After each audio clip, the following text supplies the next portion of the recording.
சுகருக்கு மாத்திரை சாப்பிடக்கூடியவங்க, அதே மாதிரி ப்ரெஷருக்கு மாத்திரை சாப்பிடக்கூடியவங்க, சரியா?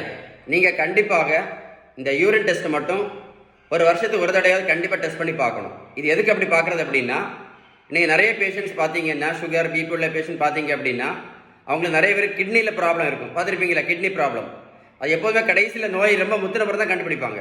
ஸோ நீங்கள் என்ன பண்ணி இந்த யூரின் டெஸ்ட்டை நீங்கள் முதல்ல பண்ணி பார்த்தீங்க அப்படின்னா, கிட்னியில் ஏதாவது ஆரம்பத்தில் இருக்குது அப்படின்னா இது என்ன பண்ணிடலாம், கண்டுபிடிச்சிடலாம். புரிஞ்சுதா? இந்த வீடியோ உங்கள் ஃப்ரெண்ட்ஸுக்கெல்லாம் ஷேர் பண்ணி கொடுங்க, நிறைய பேருக்கு எனக்கு யூஸ்ஃபுல்லாக இருக்கும். சரியா?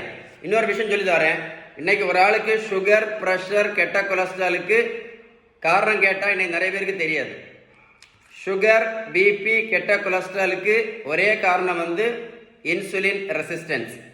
இந்த இன்சுலின் ரெசிஸ்டன்ஸை சரி பண்ணணும்னா ஒரே ஒரு வழி தான் இருக்குது. அதுக்கு பேர் தான் பேலன்ஸ்டு டயட். நீங்கள் பேலன்ஸ்டு டயட் கரெக்டாக ஃபாலோ பண்ணீங்க அப்படின்னா இந்த இன்சுலின் ரெசிஸ்டன்ஸ் சரியாகும்.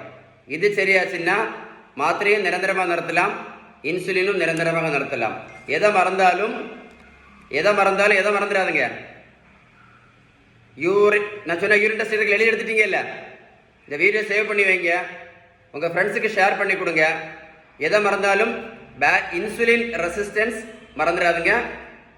இந்த யூரின் மைக்ரோ ஆல்புமின் டெஸ்ட்டை நீங்கள் சுகருக்கு மாத்திரை சாப்பிட்டு இருக்கக்கூடிய பேஷண்ட்டாவோ, பிபி மாத்திரை சாப்பிட்டு பேஷண்ட்டாக இருந்தால் இந்த யூரின் டெஸ்ட்டை ஒரு 6 மாதத்துக்கு ஒருக்கா இல்லைன்னா ஒரு 1 இயருக்கு ஒருக்காவது கண்டிப்பாக டெஸ்ட் பண்ணி பார்த்தீங்கன்னா நம்ம கிட்னியில் ஏதாவது ப்ராப்ளம் முதல்ல வந்துச்சுன்னு என்ன பண்ணலாம், முதல்ல டாக்டரை பார்த்து என்ன பண்ணிடலாம், பேலன்ஸ்டு டயட் எடுத்து என்ன பண்ணிடலாம், பேலன்ஸ்டு எடுத்தீங்கன்னா இன்சுலின் ரெசிஸ்டன்ஸ் சரி பண்ணிடலாம்.